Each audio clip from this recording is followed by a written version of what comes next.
नाम पर जीता और जीत करके राजद वालों ने इनको खरीदा, तो ये एमएलए को नहीं खरीदा, वो सीमांचल के नौजवान बुजुर्गों और बच्चों का कलेजा दबाया है।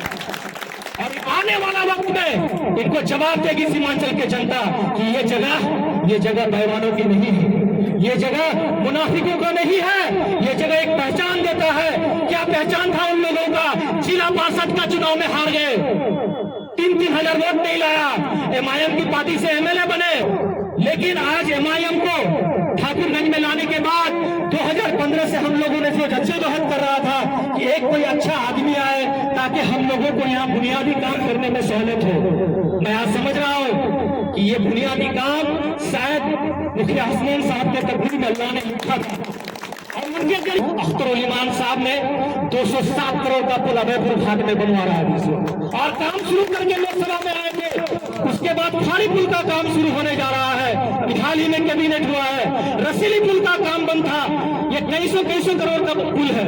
और आप कहते हैं काम होने के लिए कोई सरकार की जरूरत नहीं होती है, बंदे के अंदर अवेलेबिलिटी होने की जरूरत होती है। अखलाक को चाहे बीफ के मामले में हो, कवरेज को पैर में बांध के मारा गया झारखंड में, जुनैद को ट्रेन में दौड़ा करके मारा गया। लेकिन याद कीजिए मेरे नौजवान दोस्तों, किसने आज आवाज उठाई?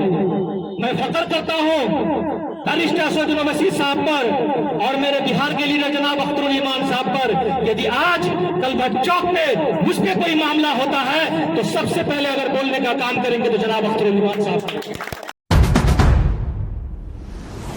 अस्सलाम वालेकुम आदाब। कलभट्ट चौक के नौजवान साथियों, बुजुर्गों और बच्चों, आप लोगों के बीच आज हमारे उलमाए दीन, मेरे एमआईएम के कई साथी और जिनकी अध्यक्षता में प्रोग्राम हो रहा है, मुखिया संघ के अध्यक्ष, और इस वक्त नए मनोनीत हुए हैं सीमांचल संगठन प्रभारी के रूप में गुलाम हसनैन साहब का, जो आज कलभट्ट चौक में हम लोग एक जगह जमा हुए हैं।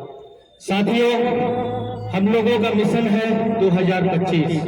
अभी हाल ही में झारखंड, महाराष्ट्र और 46 विधानसभा का उपचुनाव होना है, जिनमें से 4 विधानसभा आपके बिहार में भी होना है, तरारी, बेलागंज, इमामगंज, इन सभी जगहों पर। आपको मालूम होगी कि एमआईएम की जो बुनियाद रखी गई वो सीमांचल से जनाब अख्तर उल ईमान साहब की क़यादत में, और आज पूरे बिहार, पूरे जिला में इनका संगठन काम कर रहा है आप लोगों की दुआओं की वजह से। आखिर क्या बात है? कल तक लोग कह रहे थे एमआईएम सिर्फ सीमांचल में ही महदूद रहेगी, लेकिन मैं आपको याद दिला रहा हूँ कि सीमांचल गोपालगंज एक जिला है जो सीवान के नजदीक है, बिहार के लास्ट छोर में। वहां से मेरे प्रत्याशी उपचुनाव लड़े और 16,000 वोट लाने का काम किया। जो लालू यादव का साला साधु यादव था वो भी 7,000 वोट में सिमट गए और मेरी पार्टी वहां 16,000 वोट लाया। आप यकीन मानिए, इस वक्त बैरिस्टर असदुद्दीन ओवैसी साहब और बिहार में जनाब अख्तर उल ईमान साहब, ये दोनों रहनुमाई की जो रहनुमाई हो रही है, मैं समझ सकता हूं कि जितने लीडर हैं सबके मुंह में इस वक्त दही और लकवा मार दिया है। चाहे वक्त के मामले हो, चाहे वो मॉब लिंचिंग के मामले में हो, चाहे वो 3 तलाक के मामले में हो, चाहे वो हिजाब के मामले हो। बताइए, आप लोग बताइए, 2014 के बाद आप लोग बहुत कसकस करके याद रखे होंगे कि मोदी सरकार में मुसलमानों को बहुत परेशान किया होगा, लेकिन आप भूल रहे हैं अगर सबसे ज्यादा मुसलमानों को परेशान किया है तो वो कांग्रेस की सरकार है, मीठी चोरी है। मैं आपको याद दिलाना चाहता हूं कि बिहार में अगर सबसे बड़ा दंगा हुआ भागलपुर में तो कांग्रेस की सरकार थी। आपको याद दिलाना चाहता हूं गोधरा कांड हुआ, राष्ट्रपति एपीजे अब्दुल कलाम कांग्रेस के बैठे थे। आपको मैं याद दिलाना चाहता हूं मुरादाबाद में हसीनपुरा जब मामला हुआ, वहां भी कांग्रेस की सरकार थी। आप यकीन माने, दोनों ही हमारे दुश्मन हैं। आप उस वक्त मजबूत होंगे जब आपकी नुमाइंदगी आपके अपने करेंगे। हम लोग हमेशा संविधान को रखकर बात करते हैं और एक चैप्टर की कोई धज्जियां उड़ाई है 2014 के बाद, जो मोदी सरकार ने संविधान की धज्जियां उड़ा दी है। अखलाक को चाहे बीफ के मामले में हो, कवरेज को पैर में बांध के मारा गया झारखंड में, जुनैद को ट्रेन में दौड़ा करके मारा गया।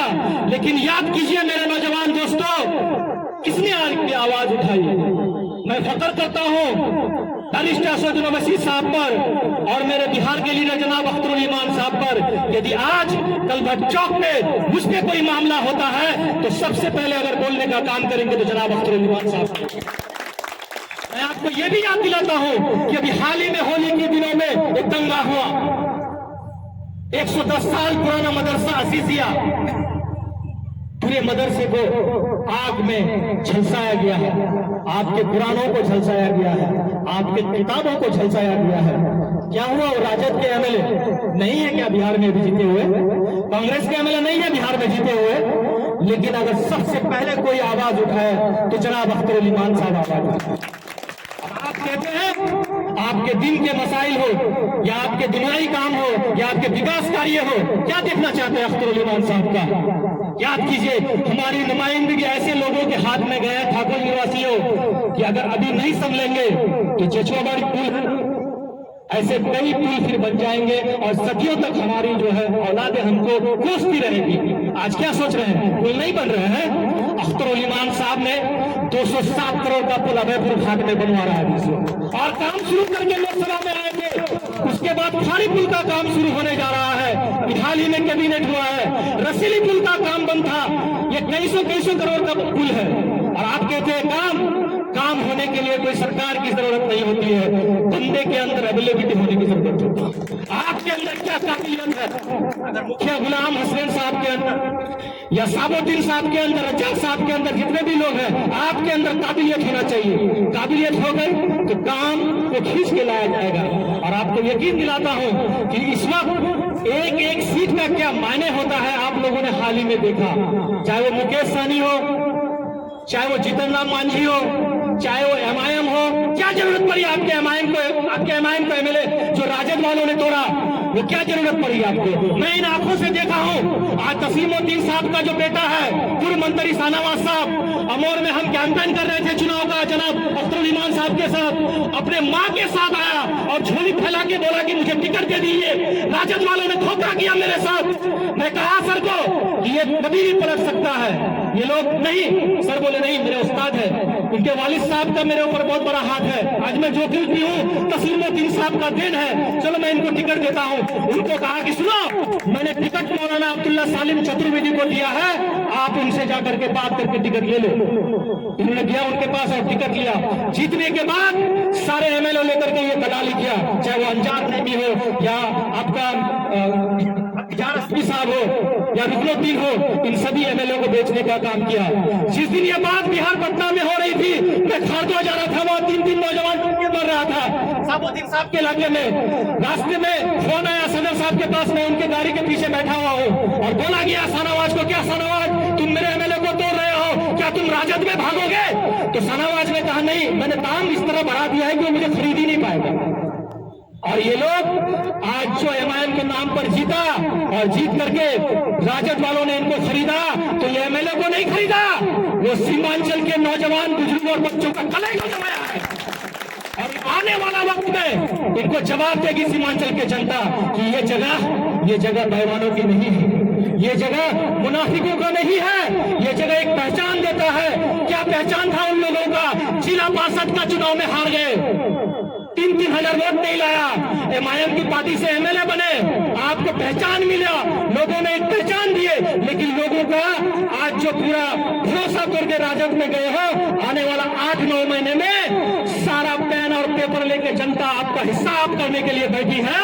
आपका हिसाब यही जनता लेने वाले हैं कुछ दिनों में। आज आपके साथ बात करने का तो मुझे बहुत मन कर रहा है और बहुत ऐसी बातें भी है कि मैं करूं, लेकिन आज एमआईएम को ठाकुरगंज में लाने के बाद 2015 से हम लोगों ने जो जद्दोजहद कर रहा था कि एक कोई अच्छा आदमी आए ताकि हम लोगों को यहाँ बुनियादी काम करने में सहूलियत हो। मैं आज समझ रहा हूँ कि ये बुनियादी काम शायद मुखिया हसनैन साहब के तकदीर में अल्लाह ने लिखा था और उनके जरिए हम लोगों को ये काम नसीब हो रहा है कि मैं समझ पा रहा हूँ कि 10 साल से पार्टी का काम कर रहा था, लेकिन कलभट में कभी ऐसा प्रोग्राम करने के लिए नसीब नहीं हुआ, क्योंकि हमारे पास लोग नहीं थे। आज मैं जो ये प्रोग्राम कर रहा हूँ नौजवान साथियों बुजुर्गों, देखिए घर से शुरुआत होती है। मैं समझ रहा हूँ फलताबाद, दल्लेगांव, भवानीगंज, या ये सब सारे जो है मुखिया जी के घर है। आप लोगों ने मुखिया बनाया था, उन्हें मुखिया संघ के अध्यक्ष नहीं बनाया था, लेकिन आप लोगों ने पहचान दिया और मुखिया बनाया। अध्यक्ष तो बाहर के पंचायत के लोग उनको बना दिया, आज सारे मुखिया संघ के अध्यक्ष। यही ताकत है अपने में। आप आवाज लगाइएगा, इंशाअल्लाह नसीब में अगर है तो जरूर बनेगा।